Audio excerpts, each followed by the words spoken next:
इस आयत करीमा के मकसद अल्लाह ताला ने दुनिया के तमाम लोगों को पैगाम दिया है कि देखो दुनिया में हमेशा किसी को रहना नहीं है, हर किसी को मौत आती है।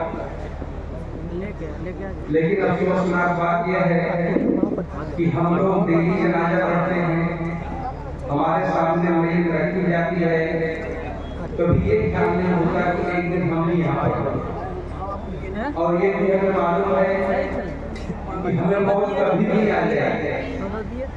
मौत किसी दिन का इंतजार नहीं करती, न रात का, न दिन का, न सुबह न शाम का, वो कभी भी आ जाती है जवानी में, और किसी उम्र की उसके लिए कहते हैं कि बड़ा उम्र में ही आपको आएगा। तो इस दिमाग में मैं आप तमाम हजरात से अपील करूंगा कि इसको थोड़ा दिल की गहराइयों से समझने की जरूरत है कि अगर अल्लाह आज मुझे मौत आ जाए और मैं तेरे पास चल रहा हूँ तो क्या कोई काबिल है कि जो मेरी कामयाबी है, मेरी कामयाबी है, वो मुझे मिल जाएगी। मैं समझता हूँ कि इस सिलसिले में हम तमाम लोग काफी हैं, हमको किसी को फिक्र नहीं है हमें मरना भी। हम सुबह से लेकर शाम तक और शाम से लेकर सुबह तक सिर्फ जिंदगी के बारे में सोचते हैं। हालांकि रसूलुल्लाह सल्लल्लाहु अलैहि वसल्लम ने हमें कसरत से मौत को याद करने का हुक्म दिया। हमें ज्यादा से ज्यादा मौत को याद करना चाहिए कि मरना है, जिंदगी तो किसी की है ही नहीं। लेकिन इसके बाद भी हम लोग यहाँ पर अपनी झूठी शान को बनाने के लिए, अपनी बड़ाई को बताने के लिए, अपनी काबिलियत को बताने के लिए परेशान हैं। और हमारे पैसे वाले भाई हैं, उनका ज्यादातर पैसा इसमें खर्च हो जाता है कि पैसे वाले, और इन वालों का इसमें खर्च हो जाता है कि हम बड़े इन वाले। मेरे भाई आप ये क्यों नहीं सोचते कि जो थोड़ा बहुत इमाम के पास है, जो कुछ सेहत है, जो कुछ नेमत है, ये अल्लाह इसको कोई नहीं दे सकता, और जब अल्लाह देने पर आएगा ना तो एक लाना भी नहीं देने चला जाएगा। तो उसका शुक्र करने के बजाय लोग दुनिया की तारीफें करते फिरते हैं कि मैं बड़ा काम करता हूँ, ऐसे रहता हूँ, ये करता हूँ, वो करता हूँ, बड़ी चीजों को नहीं मानता। फिर अल्लाह सुब्हानहू व तआला कहते हैं कि देखो मरना तो है, किसी को है, और इसके बाद हमारे पास क़यामत में सब के सब लोग जमा कर दिए जाओगे, और वहां पर किसी का हिसाब बाकी नहीं रहेगा। जो जैसा करेगा उसको मिल के रहेगा, और उसका पूरा पूरा हिसाब कर दिया जाएगा, पूरा पूरा बदला दिया जाएगा।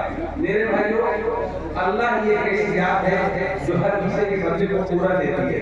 दुनिया में किसी की ताकत नहीं कि किसी बंदे को पूरा कर सके। तो अब सोचना ये है कि अगर आज इस हाथ में मुझे मौत आ जाए तो क्या हम लोग अल्लाह के पास कौन सा अमल ऐसा हमारा है जो काबिल कबूल हो। और मैं ऐसा कह रहा हूँ कि देखिए अमल कर लेना ये बड़ा आसान है, लेकिन अमल की जो कबूलियत का मसला है और अमल के अजर को बचा लेना ये बड़े दिलरुबे का काम है, बड़ी मेहनत का काम है। नेक काम हो जाता है लेकिन बच नहीं पाता, इसलिए कि हमें रियाकारी का मवाद घेरे हुए हैं, दिखाने में परेशान है, एहसान जताने में परेशान है। अब एक छोटा सा जलसा जो लागू किया गया है, इसमें हमारे बड़े भाई बहन माली वाली परेशान होंगे, उनके थकान का खर्चा भी किया जाएगा कि बहुत परेशान है। मेरे भाई कोई थकान नहीं है, कुछ भी नहीं है। आप ही सहाबा की वाकया को मैं कहते हैं जो पेट पर पत्थर बांध के बांध के पूरा करते थे, उससे बड़ी थकान है। आज हमारे पास एयर कंडीशन गाड़ियां हैं, उनके पास पैदल का सफर होता था, लेकिन अल्लाह के दिन के लिए कभी थका हुआ नहीं कहते थे। लेकिन थोड़ी सी परेशानी आ जाती हमारे नजर पर। तो कहने का मतलब ये है कि हमें से हर कोई गौर करे, फिक्र करे कि अल्लाह अगर मैं आज आ जाऊं तो तेरे पास क्या चीज मैं लेके आऊंगा। रियाकारी, झूठ, फरेब, मक्कारी, यही सारी चीज चल रही है। मेरे भाइयों, मैं सबसे पहले अपने आप को भी और आप तमाम भाइयों को भी माफ इखलास की दावत देता हूं, जो बड़ी मेहनत का काम है। इखलास जिंदगी में बड़ी मेहनत के बाद आता है, और अगर इखलास रहेगा तो फिर आपके समझदारी खत्म हो जाएगी, तैयारी खत्म हो जाएगी। आज हमारे पास में यही चीज सिखाई जाती है। हमारी बेटियां जब अपने घर जाती हैं ब्याह कर, दूसरी औरतों से मक्कारी सिखाती है। क्या करती है? कहती है अपने साथ से झगड़ा करके ना जल्दी से अलग हो। मैं कहता हूँ मेरी बेटी, मेरी बहन, आज तो एक बहू है, कल तू भी एक सास बनेगी। जब तेरे साथ इस तरह का मामला होगा, दूसरी और तेरे साथ मकानी करेगी, तब तुझे पता चलेगा कि आपने बात पर जिंदगी गुजारी होगी। शौहर बेचारा बाहर रहता है, दुबई रहता है, यहाँ पे फोन पे रोना गाना शुरू हो जाता है, मैं तो बड़ी सताई जा रही है, बड़ी ये की जा रही है। हम तो यही नहीं समझते कि हम वालिदैन बच्चियों को क्या सिखा के उन्हें घर भेजते। माना कि उनके लिए उनके साथ ससुर की खिदमत फर्ज नहीं है, लेकिन शौहर का नेकी में साथ देना तो फर्ज है। अपने शौहर को नेकी पर रखने का उसे तो फिक्र होनी चाहिए। अगर वो शौहर अपने वालिदैन की खिदमत में लगा रहेगा तो कमाएगा। आप तो घर में रहता है, आप साथ ससुर की जिम्मेदारी नहीं लेती, अपने शौहर का साथ नहीं देती, मैं कहता हूँ तो साथ ससुर आप दुनिया में किसी के लिए अगर भलाई करेंगे, अजर मिलेगा कि नहीं मिलेगा?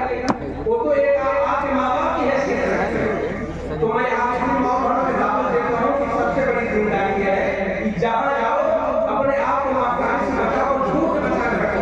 इसलिए कि झूठ और मक्कारी बोल कर मेरे पास वापस आएगी जिसके साथ मैं करूँगा, और जिसके साथ धोखा करूँगा वो धोखा अपना घर कभी नहीं भूलता, वापस वहीं पे आता है जहाँ से निकला होता है। तो इसलिए अपने आप को भी और अपने शौहर को भी दीनदार बनाओ और घर को कड़ा पकड़ना करो। और हम लोग जो ये सोच रहे हैं कि हमको बस जन्नत ही है साहब, हमारे को कोई दिक्कत नहीं है, जन्नत के बारे में अल्लाह सुब्हानहू व तआला ने और मोहम्मद सल्लल्लाहु अलैहि वसल्लम ने तफसील से बता दिया है। तो उसके बारे में गौर करिए कि हम दिन भर में जन्नत वाला मतलब करते हैं और जहन्नम में जाने वाला करते हैं। अल्लाह सुब्हानहू व तआला कहते हैं जब हिसाब कर दिया जाएगा, सबका पूरा पूरा बदला दे दिया जाएगा। फमन हुदे ना और फिर जन्नत फकत बाद, और जो जहन्नम से बचा लिया जाए और जन्नत में दाखिल कर दिया जाए बस वही कामयाब है।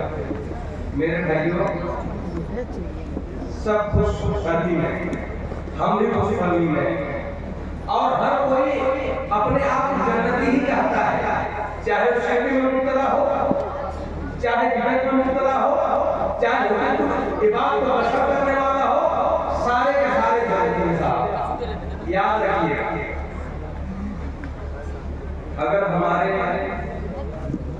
जिंदगी में शिर्क है ना, तो कोई शख्स कभी जन्नत का पाप नहीं है। इसलिए कहा सुब्हानहू व तआला ने शिर्क करने वालों के लिए जन्नत को हराम कर दिया। अल्लाह ने फरमाया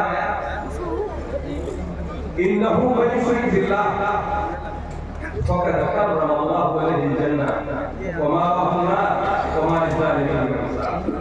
अल्लाह सुब्हानहू व तआला कहते हैं जिस किसी ने भी अल्लाह के साथ शिर्क किया, अल्लाह का कोई पार्टनर बनाया, अल्लाह का साझीदार बनाया, मैं उस पर जन्नत को हराम करूंगा, उसका ठिकाना जहन्नम है और उस जालिम का कोई भी मददगार नहीं है। आप बताइए हमारी जिंदगी में शिर्क है कि नहीं? हम अल्लाह की इताअत में, उसकी सिफात में पता नहीं किन किन लोगों को हम लोग शरीक करते रहते हैं। अभी कोई चीज हमारी खो जाए, चोरी हो जाए, खून हो जाए, हम किससे पूछने जाते हैं? आप बताइए। एक नहीं कोई डायरेक्शन नहीं जाता, फला मौलाना के पास चले जाओ, फला पीर साहब के पास चले जाओ, वो फाल बोलते हैं, वो बता देते हैं कि आपका सामान किसने चोरी किया। आप बताइए शिर्क है कि नहीं? गैर कानूनी किसको है? अल्लाह के सिवा कोई ये जानता है? कोई नहीं जानता। लेकिन हम पता नहीं किसको किसको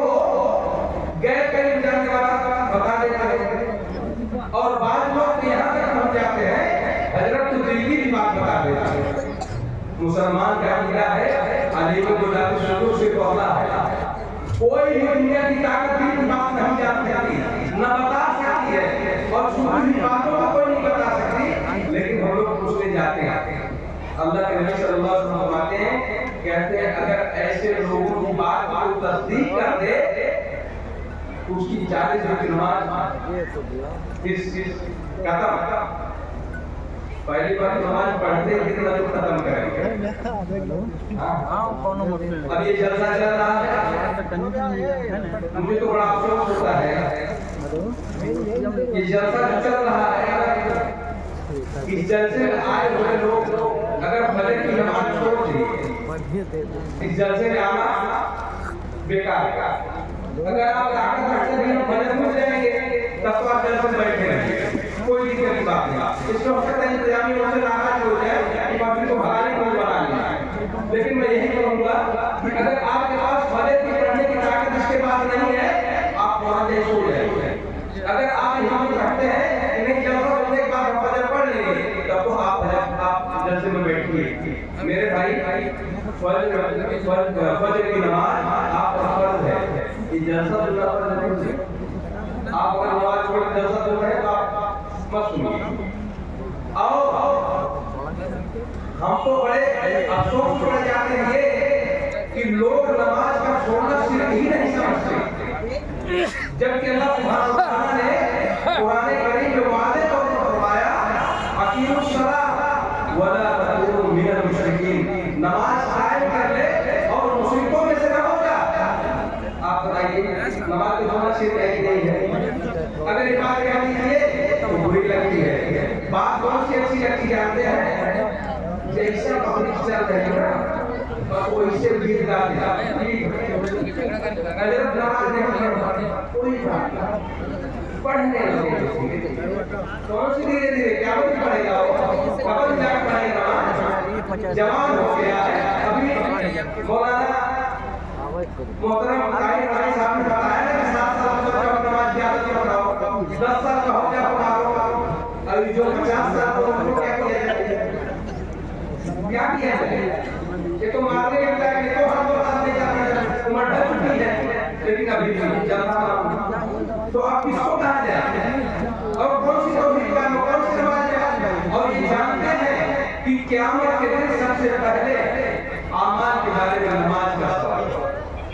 इसका सवाल होगा, नमाज का सवाल होगा। अल्लाह के नबी सल्लल्लाहु अलैहि वसल्लम फरमाते हैं जिसकी नमाज सही निकल गई होगी उसके सारे अमाल सही निकल जाएंगे, और जिसकी नमाज गड़बड़ हो गई सारे अमल बर्बाद हो जाएंगे। बताइए कितनी फिक्र है नमाज की। जब नौजवानों से नमाज की नहीं करिए,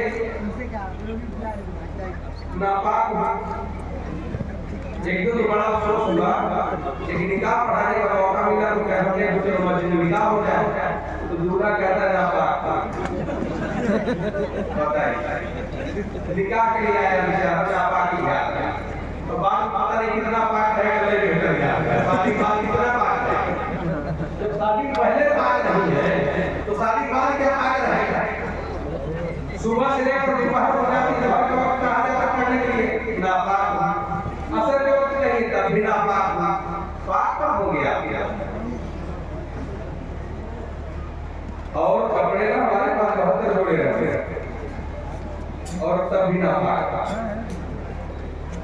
पैंट नापाक, गला नापाक, हमें पहचान कि नापाक।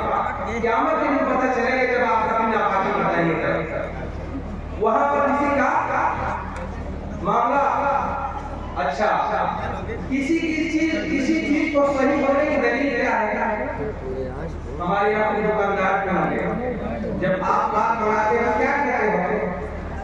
इतनी अदद चाहिए आपकी क्वालिटी, और दूसरी बात आप क्वालिटी बोलते हैं कि भैया क्वालिटी ये होनी चाहिए, क्वालिटी ये होनी चाहिए, दो चीज पूछी जाए। अल्लाह सुब्हानहू व तआला की है ये नहीं पूछी जाए। नमाज आपके ऊपर 5 वक्त में फर्ज हुई, आपने 5 पढ़ी, तब हम क्या करना है? हम कभी 3 पढ़ लेते थे, कभी 2 पढ़ लेते थे, कभी पूरा हफ्ता गायब कर लेते थे, जुमा पढ़ लेते थे, और जुमे में भी 2 गायब कर देते थे। इसलिए कुरान ने कहा कि अगर 3 जुमा नहीं पढ़ोगे तब तुम काफिर हो जाओगे। तो हम तीसरे जुमा रजिस्ट्रेशन के आगे चले जाते थे, मौलाना हम मुसलमान भाई तो तीसरे जुमा पढ़ ले। आप बताइए ठीक है, नमाज सही है? अल्लाह रब्बुल आलमीन ने 5 वक्त की नमाज फर्ज की है, उसमें एक कमी हो गई, अल्लाह के पास काम नहीं होगी। मैं कभी कभी मिसाल देता हूँ, मोबाइल नंबर सबको याद है, जब मोबाइल डायल करते हैं 1 2 3 4 5 6 7 8 पूरा अगर एक नंबर का हुआ तो कहेंगे ना सही। अच्छा अगर कभी डायल भी कर लिए नंबर तो फोन लगेगा ही नहीं, क्या बताएगा ये नंबर सही नहीं। अल्लाह के पास जब 3 नमाज पढ़ोगे नंबर सही, 5 नंबर है, 5 पढ़ोगे तो काबिल कबूल हो। और क्वालिटी क्या होगी चाहिए नमाज की? ये जो नमाज की क्वालिटी हमारी है ना, ये भी सत्यानाश है। हमारी नमाज सिर्फ एक फॉर्मेलिटी बन के रह गई, दिमाग कहीं रहता है, न सुकून रहता है, न इत्मीनान रहता है, न सुकून न इत्मीनान। चल ठीक है। जिस चीज के बारे में रसूलुल्लाह सल्लल्लाहु अलैहि वसल्लम ने मना किया था कि तुम्हें नमाज ऐसे नहीं पढ़नी, सजदे में सजदा, सजदे में सजदा। अल्लाह के नबी ने कहा नमाज में कौवे की तरह टोने न मारो, इधर सजदा करे उठे, अगर चीजें बैठ नहीं पाए हैं तब सजदे। और मेरा ख्याल कि अगर जो उम्र को है बेचारे ना तो परेशान हो जाते हैं नमाज पीछे पढ़ने में कि भैया इतना करना तो नहीं पहुंच पाएंगे। ये नमाज की बात है। तो जब नमाज दुरुस्त नहीं है, नमाज सही नहीं है, तो बताइए हमारी कामयाबी किस तरह है, हम लोग कहाँ जाएंगे? और अल्लाह सुब्हानहू व तआला बताते हैं कि जन्नत में जाना और जहन्नम से बचना कामयाबी है। अब आप सोच लीजिए, अपने दिलों को छा कर देखिए कि हम क्या जिंदगी गुजार रहे हैं। हमारे दिलों में नफरत, हसद, कीना, रियाकारी सब कुछ भरी पड़ी। फिर हम जन्नत का ख्वाब हैं, जन्नत में जाने के लिए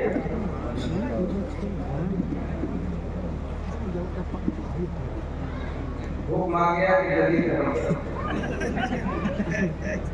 तो इसी तरह की बात को खत्म करता हूँ और अल्लाह से दुआ करता हूँ सुब्हान ताला जो बातें कही गई हैं अल्लाह ताला सबसे पहले हमको की तौफीक अता फरमाए, बाद में अल्लाह ताला आप लोगों को भी तौफीक अता फरमाए अमल करने की। और इस दुनिया के बारे में जो अल्लाह ने कहा मताउल ज़रूर, कभी याद रखिएगा, न दुनिया कभी किसी की रही है, न हमारी रहेगी, न आने वाले कभी रही है, कभी आने वाले रहेगी। आप इसको वापस देखिए, हमारा सब खत्म हो जाएगा, हम मरेंगे, आपका हमारा कोई पैसा रहेगा बड़ा वही याद रखिएगा, उसकी तैयारी कीजिए। अगर उसकी तैयारी करेंगे तो सब काम आएगा, बिल्डिंग काम आएगी, लेकिन काम नहीं आएगा।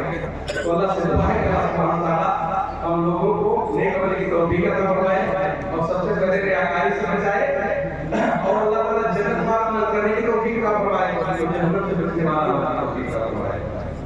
ऐ अल्लाह हमारे जो भाई बहन परेशान हाल हैं, अल्लाह के तमाम परेशानियों को दूर फरमा दे। या अल्लाह जो भाई बहन बीमार है उनको सेहत याब करे। या अल्लाह जो भाई बीमार है उनको सलामत हुआ, अल्लाह जब तक जिंदगी के इस्लाम को मान दे। अल्लाह जो मौत है हमारा काफी का मलाइका मोहम्मद रसूलुल्लाह वीडियो खाली इजाजत सलाम नहीं दे जाते तुरंत जज़ाकल्लाह खैरन।